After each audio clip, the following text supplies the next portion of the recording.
நமச்சிவாய். ஜெயவராகி, ஜெய ஜெயவராகி. உலகம் முழுவதும் வாழக்கூடிய அன்பு பக்தர்களே, சனி பகவான் வக்ரம். பொதுவா இந்த சனி பெயர்ச்சி நடந்த பிறகு எந்த ஒரு விஷயமும் அவ்வளோ சிறப்பாக இல்லை. மார்ச் மாதம் 2025 மார்ச் மாதம் 29 திருக்கணித பிரகாரம் சனி பெயர்ச்சி நடந்தது. சனி பகவான் கும்ப ராசியிலிருந்து மீன ராசிக்கு பயிற்சி அடைஞ்சாங்க. நிறைய பேர் சொன்னாங்க இது சனி பெயர்ச்சியே கிடையாது, வாக்கியப்படி நடக்கக்கூடியது தான் சனி பெயர்ச்சி, திருநள்ளாறு சனி பெயர்ச்சி தான் சரியானது அப்படின்லாம், இது ஒன்றுமே ஆக்டிவேட்டே ஆகாது அப்படின்லாம் நிறைய வாக்குவாதங்கள்லாம் கூட நிறைய நடந்தது. அது நமக்கு தேவையில்லை. பாருங்க, இந்த 2025 மார்ச் மாதம் 29 எப்போ சனி பெயர்ச்சி நடந்ததோ, சனி பகவான் எப்போ மீனராசிக்கு வந்தாரோ, அந்த உட்கார்ந்த நாள்ல இருந்து அடுத்து இந்த பூமி பிரபஞ்சம் முழுவதுமே கலகங்கள், நிறைய போட்டி பொறாமைகள், சண்டை சச்சரவு, யுத்தங்கள், இது எல்லாம் அதிகமாக நடந்துகிட்டு இருக்கிறது நம்ம பார்க்குறோம். அப்போ உண்மையிலேயே இந்த சனி பெயர்ச்சி ஆக்டிவேட் ஆகலை, திருக்கணித பிரகாரம் ஆக்டிவேட் ஆகலைன்னா எப்பயும் பொழுதாலும் இருந்திருக்கணும். மார்ச் 29 இவர் சனி பகவான் மீனத்துக்கு வராரு. ஏப்ரல் மாதம் 20-24 கிட்ட பாகிஸ்தான் தீவிரவாதிகள் என்ன பண்ணுறாங்க, அட்டாக் பண்ணுறாங்க. பெரிய யுத்த போராட்டமே நடக்குதுங்க, யுத்தம் உருவாகுது. சரி, அது அப்படியே கொஞ்சம் அடங்குச்சு அப்படின்னாக்கா மே மாதம் இஸ்ரேலுக்கும் இப்போ பாருங்க ஈரானுக்கும் தேவையில்லாத போர் பதட்டங்கள் நடந்துகிட்டு இருக்கு. அப்போ இந்த திருக்கணித பிரகாரம் நடந்த சனி பெயர்ச்சி, இந்த சனி பகவானுடைய அசைவு இந்த நாட்டுக்கே இவ்வளவு மாறுதல்களை ஏற்படுத்துதுன்னா சாதாரண மனித வாழ்க்கையை என்ன செய்யும்?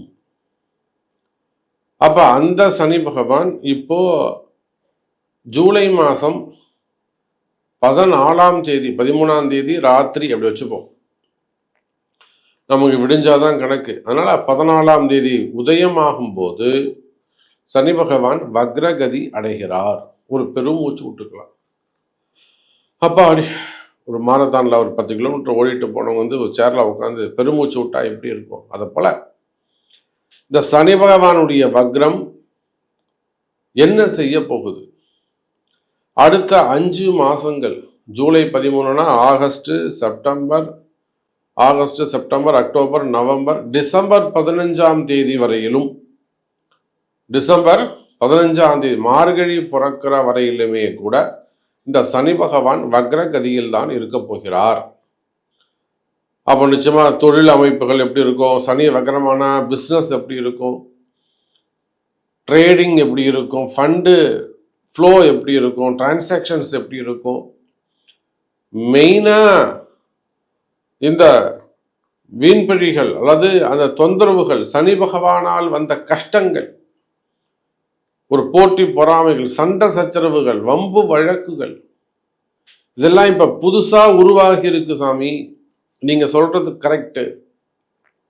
எனக்கு இந்த ஏப்ரல் மாசத்துல இருந்து ஒரு பெரிய நான் எதிர்பார்க்காத சில விஷயங்கள்லாம் நடந்து போச்சு. மனசுக்கு இப்ப தோணுது, ரொம்ப நாளா இது நடந்துகிட்டு இருந்தது, நான் நம்புறதே இல்லை, அலட்சியமா இருந்தேன், நான் நம்புறதே கிடையாது இதெல்லாம். ஆனா இப்போ நான் ஒன் பை ஒன்னா நடக்கிறத பார்த்தா நான் நம்புறேன் சாமி அப்படின்னு சொல்லக்கூடிய வகையில் இந்த சனி பகவானுடைய தாக்கம், சனி பகவான் என்னெல்லாம் போட்டு அப்படி கசக்கி புளியறாரு அப்படிங்கிறத நம்ம ஒவ்வொருத்தரும் அனுபவிச்சிருக்கிறோம்.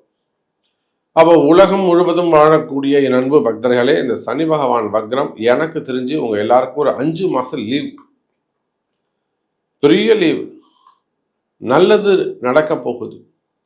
இந்த கஷ்டங்கள்ல இருந்து படிப்படியா வெளியில வரப்போறோம். எவ்வளோ சீக்கிரமா உங்களை கேட்காம இந்த இருள் சூழ்ந்ததோ, கஷ்டம் சூழ்ந்ததோ, அவ்வளவு விரைவாக அந்த கஷ்டங்களை விட்டு தப்பிச்சு வரக்கூடிய வாய்ப்புகள், தண்டனைகள்லேருந்து தப்பிக்கலாம், அல்லது பெரிய கஷ்டத்திலிருந்து தப்பிக்கலாம், கண்டத்திலிருந்து தப்பிக்கலாம். இதெல்லாம் என்ன நடக்க போகுது அப்படிங்கிறத ஒவ்வொரு ராசிக்கும் தனித்தனியாக பார்த்துடலாம். பாருங்க, அன்பார்ந்த மேஷ ராசி என்பர்களே, சனி பகவான் வக்ரம்.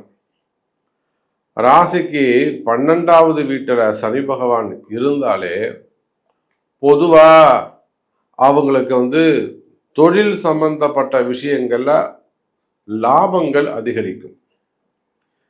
என்ன சாமி நீங்க இப்படி சொல்றீங்க, ஆனா எனக்கு லாபத்துல இப்பதான் அடுத்தடுத்து எதிரும் கஷ்டங்கள் வரா மாதிரி இருக்கு அப்படின்னாக்கா அது ஏதோ உங்க ஜாதக அமைப்பு. பொதுவா 12ஆம் வீட்டுல சனி பகவான் இருப்பாரே ஆனால், அதுவும் குறிப்பா நீங்க மேஷ லக்னமா இருந்து மேஷ ராசியாக இருப்பீர்களே ஆனால், மேஷ ராசியோ மேஷ லக்னம் அது உங்களுக்கு லாபஸ்தானமாக தான் இருக்கும். சனி பகவான் 12இல் மறைவது சிறப்பு, ஒரு யோகமான காலமா இருக்கும். ஆனா அந்த சனியோடைய அசுப கிரகங்கள் ராகு சூழ்ந்திருந்த போது பலவிதமான ஏமாற்றங்கள் ஏற்பட்டிருக்கும். எதிர்பாராத ஏமாற்றங்கள். நல்லா பிஸ்னஸ் போகும், எல்லாமே சிறப்பாக இருக்கும், ஸ்பீடாக இருப்பீங்க, பிஸியாக இருப்பீங்க, டைட்டாக ஒர்க் போகும், ஆனால் ப்ராஃபிட் கிடைக்காது. லாபங்கிறத நீங்கள் எடுக்க முடியாது, அனுபவிக்க முடியாமல் இருந்திருக்கும். அப்படி இல்லைன்னா ஏதேனும் ஒரு சில ஏமாற்றங்கள், பணம் கொடுத்து ஏமாறுறது, இன்வெஸ்ட் பண்ணி ஏமாறுறது, அப்படின்னா பிஸ்னஸ் நல்ல முறையில் செய்த கூட அதை சேல்ஸ் ஆகாமல் இருக்கிறது, சம்திங் பணங்காசு பெனிஃபிட்டாக கொஞ்சம் அவங்களுக்கு ஹெல்ப் பண்ணி ஏமாறுவது, இந்த மாதிரியெல்லாம் இந்த சனி ராகு தொடர்பு வந்த சமயத்தில் எதிரிகளால் வந்த தொந்தரவுகள், புதிய எதிரிகள் உருவாவது. அப்போ இந்த விரயம் என்பது எப்போ உங்களுக்கு ஆக்டிவேட் ஆகிருக்கும்னா, மே மாதம் முழுவதுமே உங்களுக்கு அந்த விரயங்கள் ஆக்டிவேட் ஆகிருக்கும். இதுதான் மேஷராசி என்பவர்களுக்கு நிறைய பாதிப்படைஞ்ச காரணம். அதுதான் பெரிய பெரிய பிஸ்னஸ் செய்யக்கூடியவங்க, மாதத்துக்கு ஒரு பெரிய அளவில் டிரான்சாக்ஷன் செய்யக்கூடியவங்க, மாதத்துக்கே கூட ஒரு 50 கோடி 60 கோடி டிரான்சாக்ஷன் பண்ணக்கூடியவங்க, 100 கோடி டிரான்சாக்ஷன் பண்ணக்கூடியவங்க, அதே போல் சிறு சிறு நிறுவனங்கள், தொழில் நிறுவனங்கள், கம்பெனிகள், ஃபேக்ட்ரிகள் அதெல்லாம் வச்சு நடத்தக்கூடியவங்களுக்கு கூட இந்த மே மாதம் வரையிலுமே கூட அவங்களுக்கு ஒரு பெரிய சவாலாக இருந்திருக்கும், ஒரு சேலஞ்சாக இருந்திருக்கும். எப்படிடா நம்ம இதை கொண்டு போகிறது? ஏன்னா ஒரு பக்கம் 7.5 சனியுடைய தாக்கம். மேஷராசி என்பர்களே, உலகம் முழுவதும் வாழக்கூடிய மேஷராசி என்பர்களே, உங்களுக்கு ஏற்பட்டிருக்கக்கூடிய கஷ்டம் என்னன்னு முதல்ல நீங்கள் தெரிஞ்சுக்கோங்க.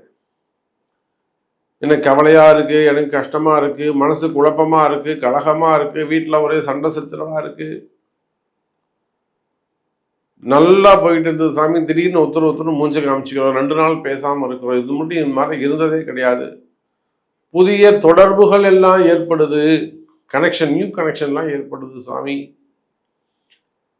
வீட்டில் அந்த மன வருத்தங்கள், ஒரு ஒரு விதமான குழப்பம், டிப்ரெஷன்ஸ், இதெல்லாம் இப்போ புதுசாக ஏற்படுதுங்க சாமி. அப்போ மேஷராசி என்பர்களே, முதல்ல உங்களுக்கு ஒரு கஷ்டம் இப்போ புதுசாக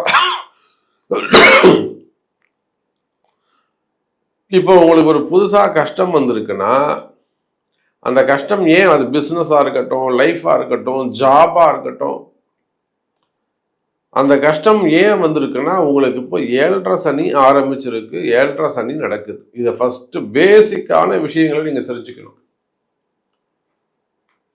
7.5 சனி ஆரம்பிச்சிருக்கு, அப்போ 7.5 சனியுடைய தாக்கம் இருக்குமா இருக்காதா? சரி, அதே போல 12இல் மறைந்த சனி பகவானுக்கு ராகுவோடைய தொடர்பு. அப்போ அந்த சனி ராகு சேர்வாரே ஆனால் அது சிரயோகம்னு சொல்றாங்க. அப்போ அந்த சிரயோகம் உங்க ஜாதகம் நல்ல முறையில், சிறப்பான முறையில் எல்லாருக்குமே அப்படி இருக்குமானா இருக்காது. ஆனால் அதுக்கு சமமான வாக்குவாதங்கள் அங்கங்க வெளியில போற இடத்துல, டீ சாப்பிட்ற இடத்துல ஒரு சண்டை வரலாம், ரோட்ல வண்டி ஓட்டும் போது ஒரு சண்டை வரலாம், சிறு சிறு விபத்துக்கள் ஏற்படலாம், காலில் அடிபடலாம், காலில் ஆப்ரேஷன்ஸ், பிளேட் வைக்கிறது பூரா சனி பகவானுடைய காரகத்துவம் தான். உடம்புல பிளேட் வைக்கிறாங்க இல்லையா, ஸ்டீலு ஸ்க்ரூ அதெல்லாம் வைக்கிறாங்க இல்லையா, இது எல்லாமே சனி பகவானுடைய காரகத்துவம் தான். அப்போ ஒரு பக்கம் 7.5 சனியுடைய தாக்கம், மறுபக்கம் 12இல் ராகு சனி ராகு தொடர்புடைய தாக்கம். போராத குறைக்கு செவ்வாய் பகவான் எங்க இருந்தாருங்க எத்தனை நாளா? கடகத்துல இருந்து இப்ப சிம்மத்துக்கு வந்திருக்கிறார். 5ஆம் பாவத்துல செவ்வாய். அப்போ மேஷராசி என்பர்களே, இந்த ஒரு 4 மாசம் 5 மாசமா உங்களுக்கு ஒரு படாத கஷ்டங்கள் அல்லது எதிர்பாராத மாற்றங்கள் ஏற்பட்டு இருக்குன்னா, இந்த சனி பகவானுடைய தாக்கம் தான் கஷ்டத்துக்கு காரணம். இதை முதல்ல தெரிஞ்சுக்கணும். இதை தெரிஞ்சுட்டாதான் உங்க ஜாதகத்துல சனி எங்க இருக்காரு, உங்களுக்கு என்ன பிரச்சனை, உங்க பிரச்சனைக்கும் இந்த சனிக்கும் என்ன சம்பந்தம்,